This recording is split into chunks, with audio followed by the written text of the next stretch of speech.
S. Hello ಗೆಳೆಯರೆ, ನಮಸ್ಕಾರ. ಹೇಗಿದ್ದೀರಾ? ಇವತ್ತಿನ ವ್ಲಾಗು ತಮಿಳು ನೋಡಿ ನಿಮಗೆ ಗೊತ್ತೇ ಇದೆ.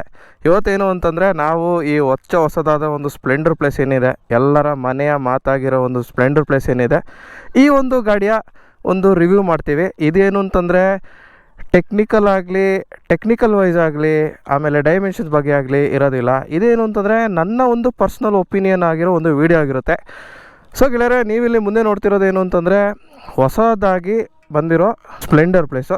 ಇದೇನು ಅಂತಂದರೆ ಯಾವುದೇ ರೀತಿ ಡಿಜಿಟಲ್ ಅಲ್ಲ ನೋಡಿ, ಹಳೇ ರೀತಿಯ ಒಂದು ಎನಲಾಗ್ ಟೈಪು ಗಾಡಿ ಇದು. ಯಾವುದೇ ರೀತಿಯ ಒಂದು ಡಿಜಿಟಲ್ ಇಲ್ಲ. ಏನು ಅಂತಂದರೆ ಎಲ್ಲ ಎನಲಾಗು, ಹಳೆಯದಲ್ಲಿ ಯಾವ ಥರ ಇದೆ ಆ ರೀತಿಯೇ ಇದೆ. ಹಾಗಾಗಿ ಹೇಳಬೇಕು ಅಂತಂದರೆ ನೋಡಿ, ಈ ಸ್ವಿಚಸ್ ಎಲ್ಲ ಏನಿದೆ ತುಂಬ ಬೇಸಿಕ್ ಆಗೇ ಇದೆ. ಮುಂಚೆ ಯಾವ ರೀತಿ ಬರ್ತಿತ್ತು ಅದೇ ರೀತಿ ಇದೆ.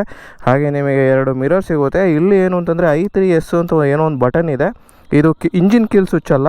ಇದೇನು ಅಂತಂದರೆ ಬೇಸಿಕಲಿ ಬಂದ್ಬಿಟ್ಟು ಕಂಪ್ಲೀಟಾಗಿ ಎನಲಾಗ್ ಸಿಸ್ಟಮ್ ಇದು, ಆಯಿತಾ. ಯಾವುದೇ ರೀತಿ ಡಿಜಿಟಲ್ ಇಲ್ಲ. ಪ್ಲಸ್ ನಿಮಗೆ LED ಲೈಟು ಮುಂದೆ ಸಿಗೋಲ್ಲ. ನಿಮಗೆ ಇಲ್ಲೊಂದು USB ಚಾರ್ಜರ್ ಒಂದು ಸ್ಲಾಟ್ ಒಂದು ಸಿಗುತ್ತೆ ಇಲ್ಲಿ, ಓಕೆನಾ. ಹಾಗೆಯೇ ನಿಮಗೆ ಇದರಲ್ಲಿ ಕಿಕ್ ಸ್ಟಾರ್ಟ್ ಕೂಡ ಇದೆ. ನೀವಿಲ್ಲಿ ನೋಡ್ತಿರ್ಬೋದು, ಕಿಕ್ಕಲ್ಲಿ ಬೇಕಾದ್ರೆ ಸ್ಟಾರ್ಟ್ ಮಾಡ್ಬೋದು. ಹಾಗೆ ಏನು ಅಂತಂದರೆ ಸೆಲ್ಫಲ್ಲಿ ಕೂಡ ಬೇಕಾದ್ರೆ ಸ್ಟಾರ್ಟ್ ಮಾಡ್ಬೋದು. ಎರಡೂ ಇದೆ, ಓಕೆ.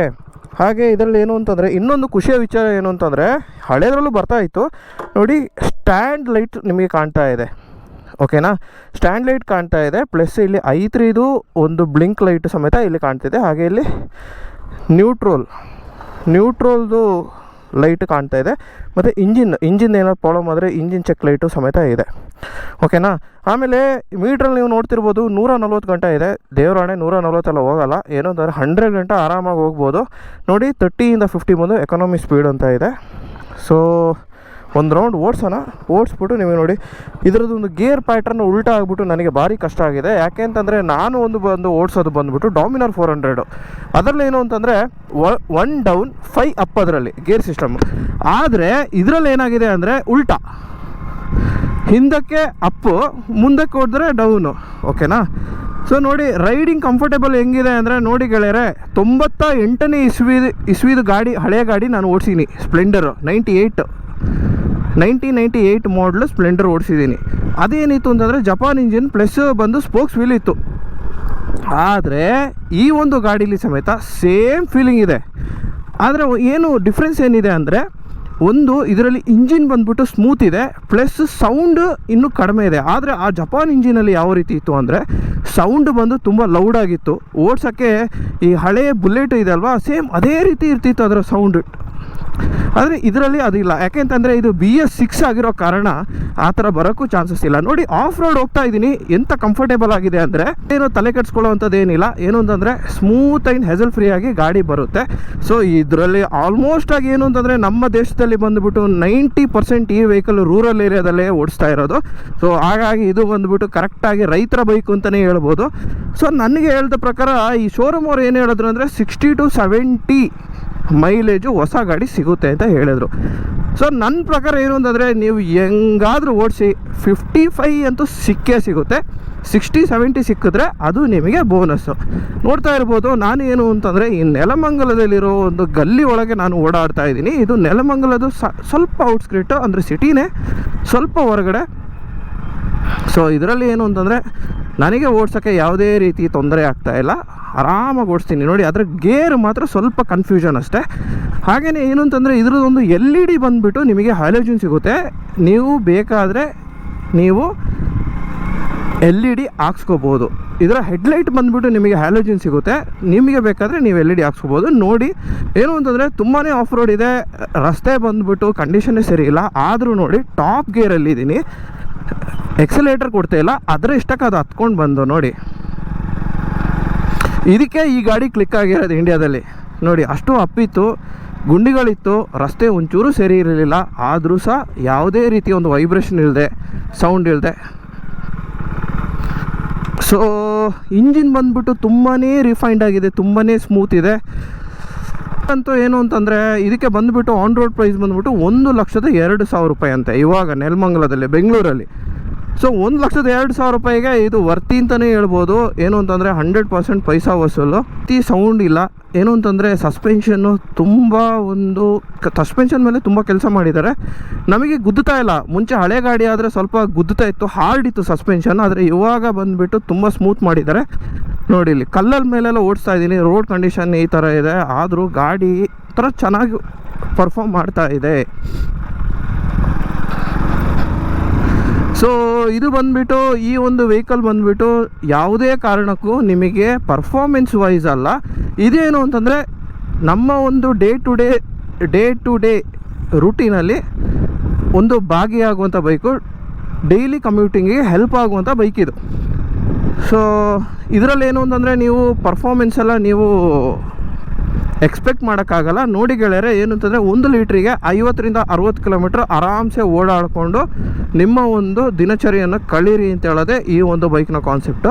ಸೊ ಇದರಲ್ಲಿ ಏನು ಅಂತಂದರೆ ನೋಡಿ, ಡೆಲಿವರಿ ಬಾಯ್ಸ್ ಆಗಿರ್ಬೋದು, ಈ ಬೈಕಿಂದ ಯಾರು ದುಡಿತಾ ಇದ್ದಾರೆ, ಬೈಕ್ನ ನಂಬ್ಕೊಂಡು, ಟೂ ವೀಲರ್ ನಂಬ್ಕೊಂಡು ಯಾರು ದುಡಿತಾ ಇದ್ದಾರೆ ನೋಡಿ, ಅವರಿಗೆ ನೋಡಿ ಈ ಬೈಕ್ನ ಕಣ್ಣು ಮುಚ್ಚಿ ತೆಗಿಬೋದು.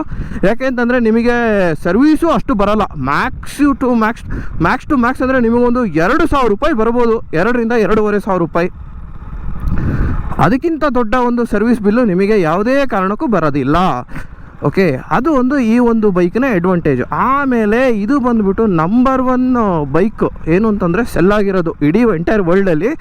ಹಾಗಾಗಿ ಯಾವುದೇ ಗಲ್ಲಿಯೊಳಗೆ ಹೋಗಿ ಇದನ್ನು ರೆಡಿ ಮಾಡೋ ಒಂದು ಮೆಕ್ಯಾನಿಕ್ ನಿಮಗೆ ಸಿಗ್ತಾನೆ, any time at any cost. ಓಕೆನಾ? ಹಾಗೆ ಯೂ ಟರ್ನ್ ಯಾವ ಥರ ಅಂತ ನೋಡೋಣ. ನೋಡಿ, ಇಷ್ಟು ಚಿಕ್ಕ ಒಂದು 10-15 ಅಡಿ ಅಗಲ ರೋಡ್ ಇದೆ ನೋಡಿ. ಯೂ ಟರ್ನ್ ನೋಡೋಣ ಹೆಂಗೆ ಅಂತ. ನೋಡಿ ಯೂ ಟರ್ನ್ಗೆ ಏನು ನೋಡಿ, ನಾನು ಕಾಲು ಕೆಳಗೆ ಇಳಿಸಿಲ್ಲ ನೋಡಿ, ಈಸಿಯಾಗಿ ಯೂ ಟರ್ನ್ ಆಗ್ತಾ ಇದೆ. ಏನೂ ತೊಂದರೆ ಇಲ್ಲ, ಆರಾಮ್ಸೆ ಬ್ಯಾಲೆನ್ಸ್ ಮಾಡ್ಬೋದು. ತುಂಬ ಲೈಟ್ ಇದೆ, ತುಂಬ ನಿಂಬಲ್ ಇದೆ ನೋಡಿ, ಆಟಾಡ್ಕೊಂಡು ಹೋಗ್ಬೋದು, ಸಣ್ಣ ಮಕ್ಕಳ ಗಾಡಿ ಥರ.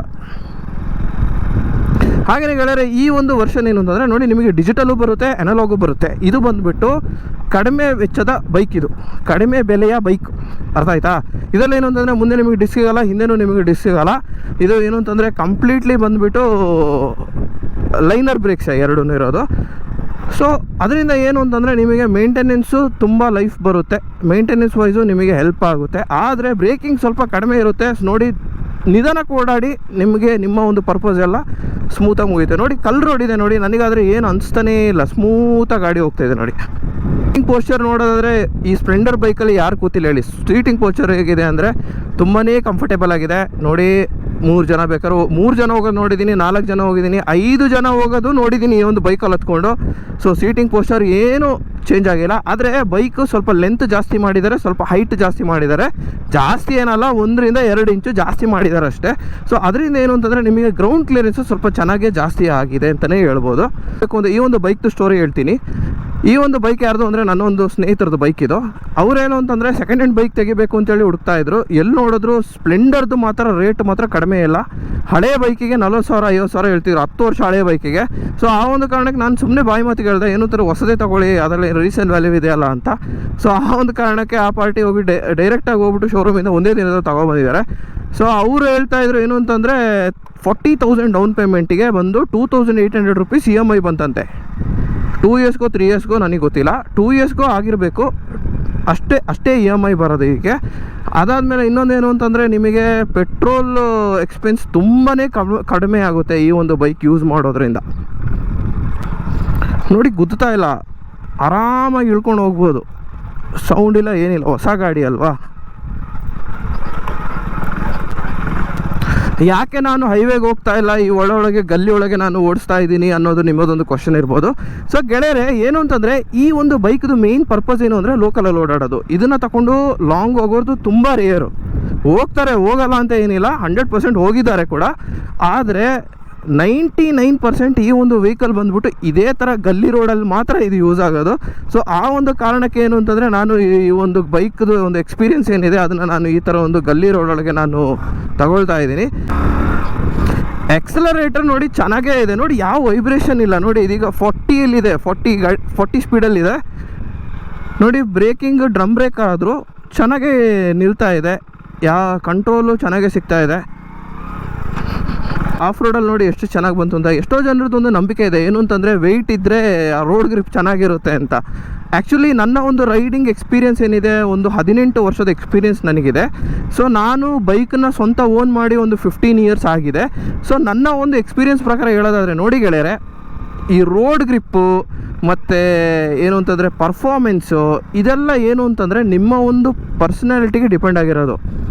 ನೀವು ರಿಸ್ಕ್ನ ನೀವು ಕ್ಯಾಲ್ಕುಲೇಟ್ ಮಾಡಿಕೊಂಡು ಕರೆಕ್ಟಾಗಿ ಗಾಡಿ ಓಡಿಸ್ತೀರಾ ಅಂದರೆ ನಿಮಗೆ ಡಸಂಟ್ ಮ್ಯಾಟ್ರ್ ವೆಯ್ಟ್ ಗೀಟಲ್ಲ. ನೀವು ರಿಸ್ಕನ್ನ ಕ್ಯಾಲ್ಕುಲೇಟ್ ಮಾಡದೆ ನೀವು ಎದ್ವಾ ಗಾಡಿ ಓಡಿಸ್ತೀರಾ ಅಂದರೆ ನೋಡಿ ಗೆಳೆಯರೆ, ಆವಾಗ ನೀವು ಗಾಡಿ ಮೇಲೆ ಹೇಳ್ತೀರಾ ಏನು ಅಂತಂದರೆ ವೆಯ್ಟ್ ಮ್ಯಾಟರ್ ಆಗುತ್ತೆ, ವೆಯ್ಟ್ ಇಲ್ಲದೆ ಇದ್ದರೆ ಗಾಡಿ ಗ್ರಿಪ್ ಇರಲ್ಲ ಅಂತ. Actually you are the grip for the vehicle. ನೀವು ಯಾವ ಥರ ಕಮಾಂಡ್ ಮಾಡ್ತೀರಾ ಗಾಡಿ ಆ ರೀತಿ ಹೋಗುತ್ತೆ, ಅಷ್ಟೇ ಥಿಯರಿ. ಹಾಗೆಯೇ ಗೆಳೆಯರೆ, ಇದ್ರದ್ದೊಂದು ಫ್ರಂಟ್ ಲುಕ್ ಮತ್ತು ರೇರ್ ಲುಕ್ ಬಗ್ಗೆ ತೋರಿಸ್ತೀನಿ ನೋಡಿ. ಗಾಡಿ ಅಗ್ನಿಷನ್ ಆನಲ್ಲಿದೆ ನೋಡಿ. ನಾನು ಆಗಲೇ ಹೇಳ್ದಂಗೆ ನೋಡಿ, ನಿಮಗೆ ಹ್ಯಾಲೋಜಿನ್ ಬಲ್ಬ್ ಬರುತ್ತೆ. ಯಾವುದೇ ರೀತಿಯ ಒಂದು LED ಲೈಟು ಬೇಸಿಕ್ ಮಾಡೆಲ್ ಸಿಗೋಲ್ಲ. ಹಾಗೆಯೇ ಇದಕ್ಕೆ ಬಂದುಬಿಟ್ಟು ನಿಮಗೆ ಗ್ರಿಪ್ ಟೈರ್ ಬಂದಿದೆ. ಫ್ರಂಟು ಮತ್ತು ಬ್ಯಾಕು ಎರಡೂ ಕೂಡ TVS ಯೂರೋ ಗ್ರಿಪ್ ಟೈರ್ ಬಂದಿದೆ. ಕೆಲವೊಂದು ಸತಿ MRF ಬರುತ್ತೆ, ಕೆಲವೊಂದು ಸತಿ ನಿಮಗೆ C8 ಬರುತ್ತೆ. ಹಾಗೆಯೇ ಗೆಳೆಯರೆ ನೋಡ್ತಾ ಇರ್ಬೋದು ಏನು ಅಂತಂದರೆ ಇಂಜಿನಲ್ಲಿ ನಿಮಗೆ ಯಾವುದೇ ರೀತಿ ವ್ಯತ್ಯಾಸ ಇಲ್ಲ ನೋಡಿ. ಅದೇ ಹಳೆ ಇಂಜಿನ್ನು, ಆದರೆ ಏನು ಅಂತಂದರೆ BS6ಗೆ ಎಮಿಷನ್ಗೆ ಅಪ್ಗ್ರೇಡ್ ಮಾಡಿದ್ದಾರೆ ಅಷ್ಟೇ. ಇದರಲ್ಲಿ ಯಾವುದೇ ರೀತಿಯ ಒಂದು ವ್ಯತ್ಯಾಸ ಇಲ್ಲ. ಹಾಗೆಯೇ ಇದೊಂದು ಬೇಸಿಕ್ ಬೈಕ್ ಇದು. ಹಾಗೆಯೇ ಗೆಳೆಯರೆ ನೀವು ನೋಡ್ತಿರೋದು ಏನು ಅಂತಂದರೆ ರೇರ್ ಸೈಡ್ ಬಂದುಬಿಟ್ಟು ಈ ರೀತಿ ಇದೆ. ಇವ್ರು ಬಂದುಬಿಟ್ಟು ಏನು ಅಂತಂದರೆ ಆಫ್ಟರ್ ಮಾರ್ಕೆಟು ಒಂದು ಲೈಟ್ ಹಾಕಿದ್ದಾರೆ. ಆದರೆ ಇದರಲ್ಲಿ ಏನು ಅಂತಂದರೆ ಈ ರೀತಿ ನಿಮಗೆ ಡಾನ್ಸಿಂಗ್ ಲೈಟ್ ಬರೋಲ್ಲ. ಆ್ಯಕ್ಚುಲಿ ಇದು ಪ್ರಿಫರೇಬಲ್ ಅಲ್ಲ, ಆದರೆ ಅವರು ಹಾಕ್ಸಿದ್ದಾರೆ. ಸೊ ಇದರಲ್ಲಿ ಏನು ಅಂತಂದರೆ ಪ್ಲೇನ್ ಲೈಟ್ ಬರುತ್ತೆ. ಸೊ ಇದರಲ್ಲಿ ಏನು ಅಂತಂದರೆ ನಿಮಗೆ ನಂಬರ್ ಪ್ಲೇಟ್ ಬರೋಲ್ಲ, ಇಲ್ಲಿ ನಂಬರ್ ಪ್ಲೇಟ್ ಬರುತ್ತೆ. ಹಾಗೆಯೇ ಆಕ್ಸೆಸರಿಲಿ ನಿಮಗೆ ಸಾರಿ ಗಾರ್ಡ್ ಅದೆಲ್ಲ ಕಂಪನಿಯಿಂದನೇ ಸಿಗುತ್ತೆ, ಅಂದರೆ ಶೋರೂಮಿಂದನೇ ಸಿಗುತ್ತೆ.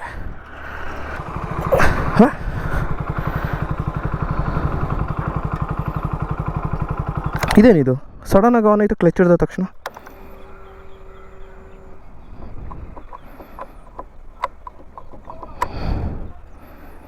ಏನಪ್ಪ, ಅದು ಯಾವುದೋ ಹೊಸ ಒಂದು ಫೀಚರ್ ಇರ್ಬೋದು. ಏನು ಅಂತಂದರೆ ಸಡನ್ನಾಗಿ ಕ್ಲಚ್ ಹಿಡಿದ ತಕ್ಷಣ ಆನ್ ಆಯಿತು. ಅದು ಮೋಸ್ಟ್ಲಿ ಸಿಗ್ನಲಲ್ಲಿ ತುಂಬ ಹೊತ್ತು ನಿಲ್ಲಿಸಿದ್ರೆ ಆ ಒಂದು ಸ್ಟಾರ್ಟ್ ಆಗ್ಬೋದು, ಆ ಥರ ಕ್ಲಚ್ ಹಿಡಿದ್ರೆ. ಸೊ ಗೆಳೆಯರೆ ನೋಡಿದ್ರಲ್ಲ, ಇದಿಷ್ಟು ಬಂದು ಈ ಒಂದು ಸ್ಪ್ಲೆಂಡರ್. ಒಬ್ಬೊಬ್ರು ಹೇಳೋದು ಈ ಒಂದು ಸ್ಪ್ಲೆಂಡರ್ ಗಾಡಿ ಏನಿದೆ ಹೀರೋದು, ನನ್ನ ಕಡೆಯಿಂದ ಒಂದು ಸಣ್ಣ ಮಾಹಿತಿ. ಈಗಿನ ಬೆಲೆ ಈ ಒಂದು ವೆಹಿಕಲ್ದು ಆನ್ ರೋಡು 1,02,000 ರೂಪಾಯಿ ಅಂದರೆ ನೆಲಮಂಗಲದಲ್ಲಿ. ಸೊ ಇದು ಅಪ್ಸ್ ಆ್ಯಂಡ್ ಡೌನ್ಸ್ ಆಗ್ತಾ ಇರುತ್ತೆ ಟೈಮ್ ಟು ಟೈಮು. ಸೊ ಇದಿಷ್ಟು ಬಂದು ಈ ಒಂದು ವೆಹಿಕಲ್ನ ಮಾಹಿತಿಯ ವಿಡಿಯೋ. ಸೊ ಹಾಗೆ ಗೆಳೆಯರೆ, ಇನ್ನಷ್ಟು ವೀಡಿಯೋಗಾಗಿ ನನ್ನ ಈ ಚಾನಲ್ನ ಸಬ್ಸ್ಕ್ರೈಬ್ ಮಾಡಿ ಅಂತ ಹೇಳ್ತಾ ಮುಂದಿನ ವೀಡಿಯೋದಲ್ಲಿ ಭೇಟಿಯಾಗೋಣ ಗೆಳೆಯರೆ. ಥ್ಯಾಂಕ್ ಯು ಗೆಳೆಯರೆ, ಶುಭ ದಿನ, ಜೈ ಹಿಂದ್, ಜೈ ಕರ್ನಾಟಕ. ಹಾಗೆಯೇ ಗೆಳೆಯರೆ, ಮೈಲೇಜ್ ಟೆಸ್ಟ್ ಬೇಕಾದವರು ದಯವಿಟ್ಟು ಕಮೆಂಟ್ ಮಾಡಿ, ನಮಗೂ ಒಂದು ಪ್ರೋತ್ಸಾಹ ಸಿಗುತ್ತೆ. ನೀವು ಕಾಮೆಂಟ್ ಮಾಡಿದ್ರೆ ಇದರದೊಂದು ಮೈಲೇಜ್ ಟೆಸ್ಟ್ ವೀಡಿಯೋ ಏನಿದೆ ಅದನ್ನ ನಾನು ಮಾಡ್ತೀನಿ. ಸೊ ಸಬ್ಸ್ಕ್ರೈಬ್ ಮಾಡಿ, ಪ್ರೀತಿ ತೋರಿಸಿ ಅಂತ ಹೇಳ್ತಾ ಮುಂದಿನ ವೀಡಿಯೋದಲ್ಲಿ ಭೇಟಿಯಾಗೋಣ ಗೆಳೆಯರೆ. ಥ್ಯಾಂಕ್ ಯು ಗೆಳೆಯರೆ, ಶುಭ ದಿನ, ಜೈ ಹಿಂದ್, ಜೈ ಕರ್ನಾಟಕ.